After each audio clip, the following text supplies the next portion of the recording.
কত বড় বড় মানুষ সারা জীবন ডায়েরি লিখে গেছেন। তাদের সাহিত্য কীর্তি ডায়েরির রূপ নিয়ে সমৃদ্ধ। কিন্তু ডায়েরিস্ট হিসেবে খ্যাতিমান সবচেয়ে মানুষ তিনি মাত্র 16 বছর বয়সে প্রয়াত হয়েছিলেন। জার্মান এক ইহুদি কিশোরী ছিলেন, যিনি নাৎসি জার্মানির মধ্যে দিয়ে কোনো মতে প্রাণের ভয় লুকিয়ে থাকা অবস্থায় এমন একখানি ডায়েরি লিখে গেছেন যা আজও সাহিত্য জগতে পূজ্য। এই কিশোরীর নাম Anne Frank. The diary of a young girl নামক তার ডায়েরি আজও আমাদের বিস্ময় উৎপাদন করে চলেছে এবং পৃথিবীর কনিষ্ঠতম আত্মজীবনীকারী হিসেবেও তাঁকেই মনে করা হয়। দ্বিতীয় বিশ্বযুদ্ধের সাংঘাতিক পরিস্থিতির কথা তো আমরা সবাই জানি। হিটলারের ইহুদিদের দলে দলে খুন করার কথাও সর্বজনবিদিত। সেই অবস্থায় ইহুদি পরিবার লুকিয়েছেন আমস্টারডামের একটি বাড়ির সিঁড়ির ল্যান্ডিংয়ে। তার মধ্যে অ্যান লিখছেন ডায়েরি। শেষ পর্যন্ত কনসেন্ট্রেশন ক্যাম্পে ফ্র্যাঙ্ককে প্রাণ হারাতে হলেও অ্যান ফ্র্যাঙ্কের ডায়েরি এবং তার আশ্চর্য সদর্থক মনোভাবের জন্য তাকে আমরা চিরকাল মনে রাখব। অ্যান ফ্র্যাঙ্ক এতটাই বরণীয় লেখিকা যে তাকে নিয়ে বেশ কিছু ডাক টিকিট বেরিয়েছে। এগুলো সবই বেরিয়েছে দ্বিতীয় বিশ্বযুদ্ধে অনেক পরে। 1979-80-তে অ্যান ফ্র্যাঙ্কের 50 বছর পূর্তির সময় দুটি দেশ ডাক টিকিট প্রকাশ করে, যথা পশ্চিম জার্মানি একটি ডাক টিকিট প্রকাশ করে যাতে তার ছবি, হাতে ডায়েরি এবং তার সই স্থান পায়। 2.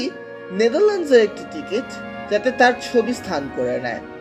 1980-তেও ইসরায়েল একটি টিকিট বার করে যাতে অ্যান ফ্র্যাঙ্কের 3টি ছবি এবং সে অভিশপ্ত বাড়ি নিজের জায়গা করে নিয়েছিল।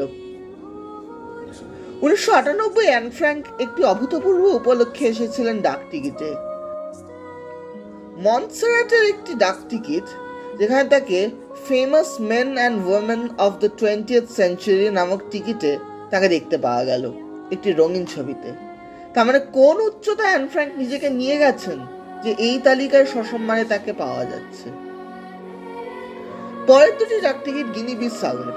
এই দুটি টিকিটে বিশ্বযুদ্ধের নানা প্রতিকূল পরিস্থিতির ছবি ছিল এবং ছিলেন অ্যান ফ্র্যাঙ্ক। 2015-এ তার মৃত্যুর 70 বছরে এটি প্রকাশিত হয়েছিল। আবার 2019-এ তার 90 বছরে যে টিকিটগুলি আসে তাতে নানা সময় অ্যান ফ্র্যাঙ্ক ডায়েরি হাতে বা ডায়েরি লিখছেন, তার বাবা অটো ফ্র্যাঙ্কের ছবি এবং সেই বাড়ির ছবি স্থান করে নেয়। এই টিকিটগুলি বার করেছিল টোগো। রঙিন টিকিট দেখতে সুন্দর এবং এর আগের বছর নেদারল্যান্ডস আরেকটি হলুদ সাদা টিকিটে তাকে স্থান দেয়।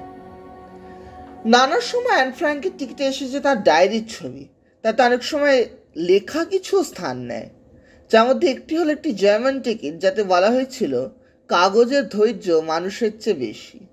এই কথাটাই তো অ্যান ফ্র্যাঙ্ক সারা জীবন প্রমাণ করে গেলেন।